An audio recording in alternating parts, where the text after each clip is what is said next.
Hi guys, it's me. So, wow. Yes, I got the corset. Yeah, it fits. Yeah. And I can't even bend over like I normally do because you got basically the equivalent of a big back support, if you will. Got it on with no problem. Was pretty straightforward actually. It was just, ooh. It's like having a barrel on your chest. I forgot what these things feel like after 100 years. All right. So anyway, I got it on no problem. Got it on like a pro. And because I'm wearing it and because I don't have anything underneath to show you, I'm going to use the other corset as a demonstration to explain how this corset came, because well, they're pretty much the same. What's the minor differences?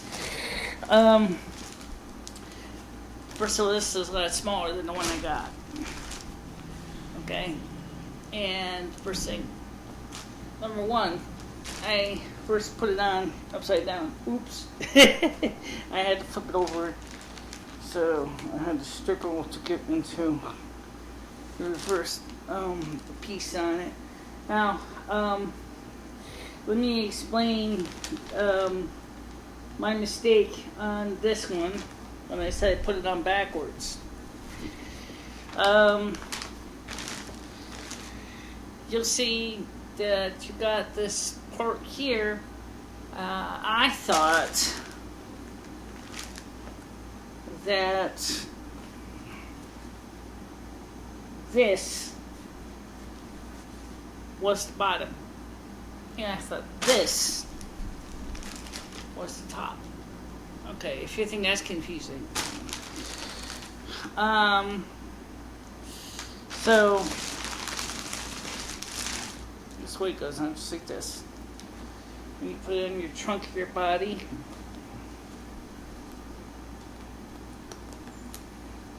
It's made pretty much the same as this smaller one is. So I can show you the small one. And it'll be just showing you the same as the big one. Okay.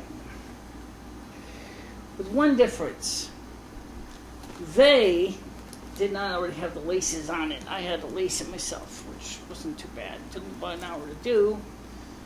But apparently, from experience of lacing corsets, I was able to figure it out.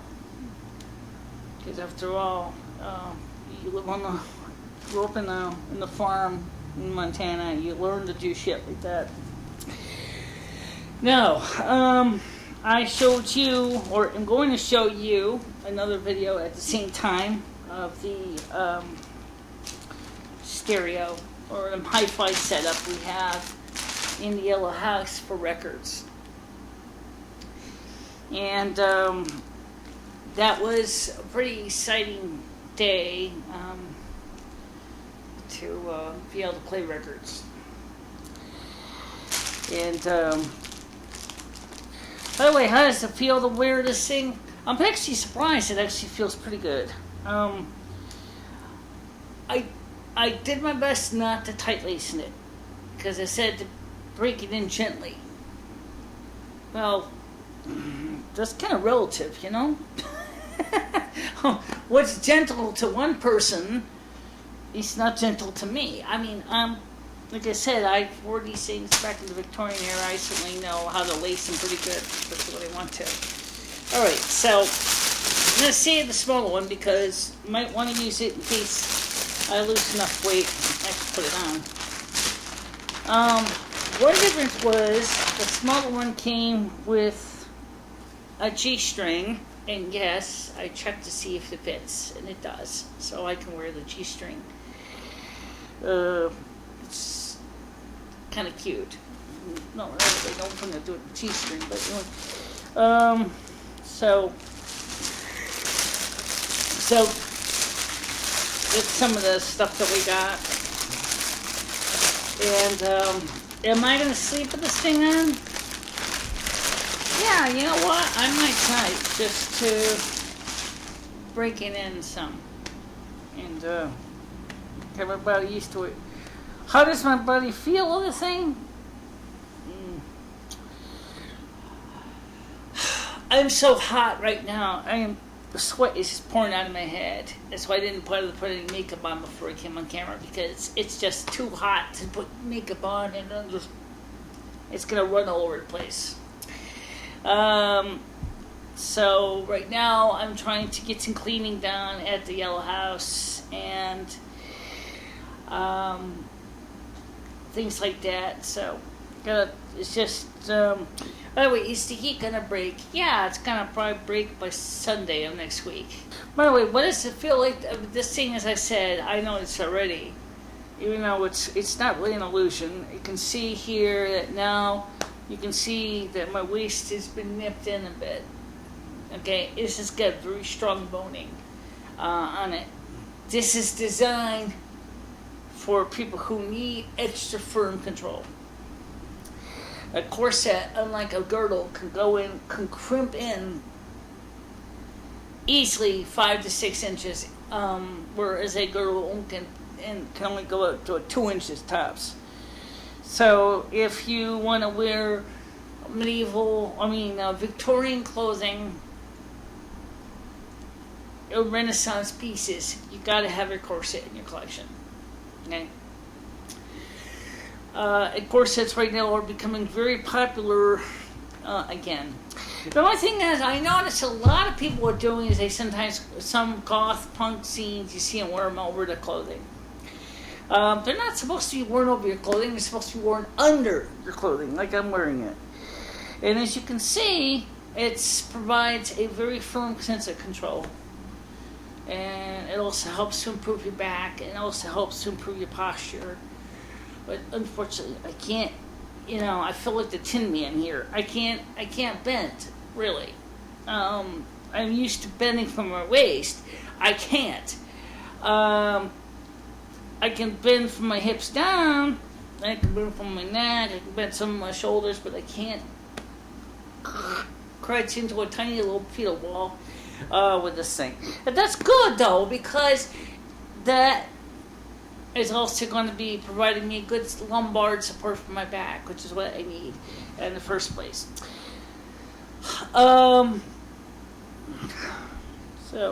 yeah, that's pretty much it for now. So, coming up next, yeah, it's the Portable HIFI demo.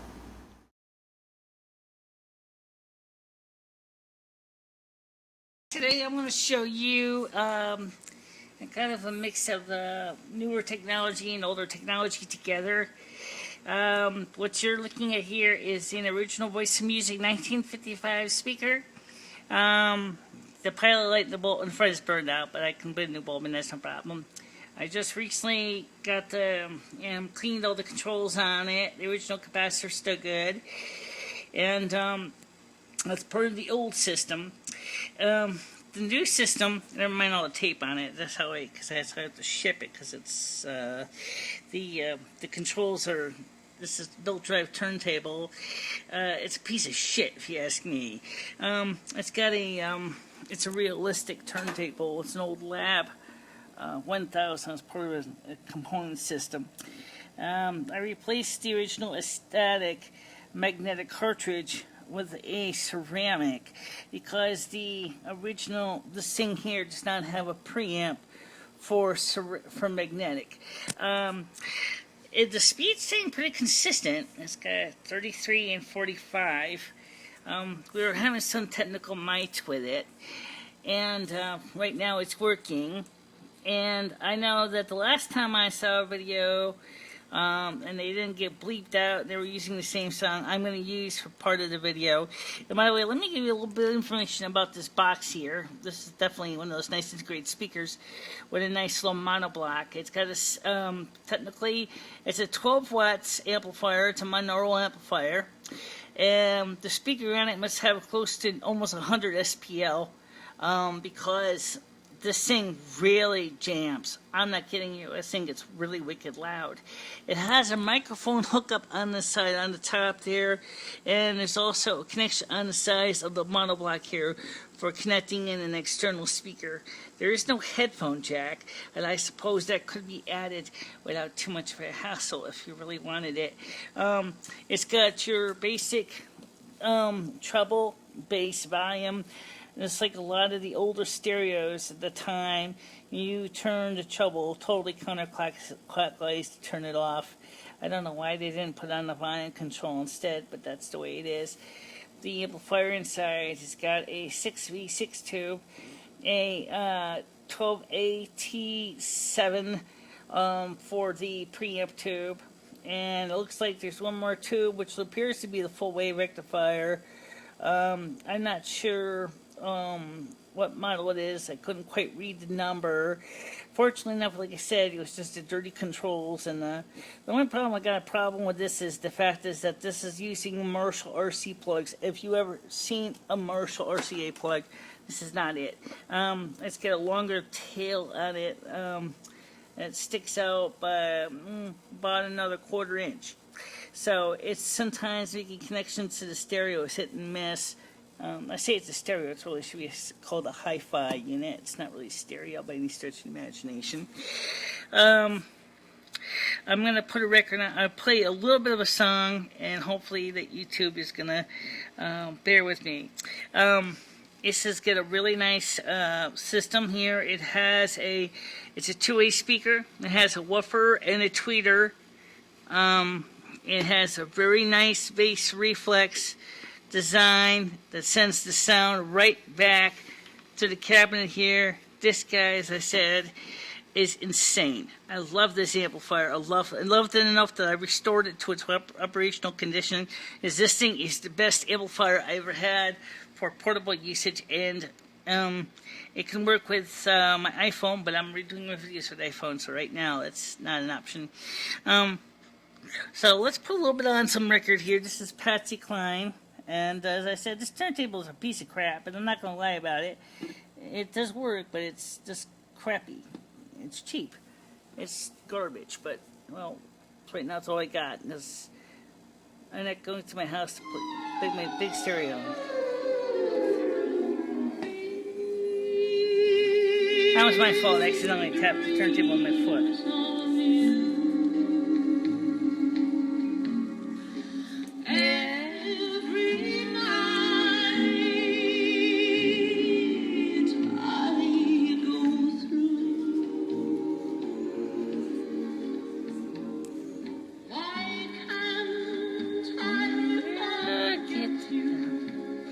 Now, you'll notice that it seems to be that the amplifier seems to have a adjustment for the RIAA curve position naturally, because the jack it's connected to is actually for phonograph. That's what it's actually plugged into. You plug into the microphone, you don't get that same kind of equalization on the system.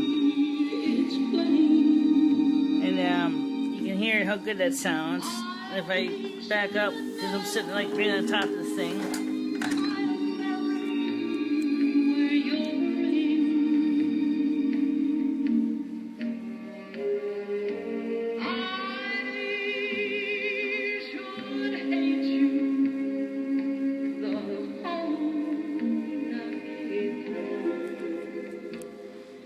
Instead of having sweet dreams about you.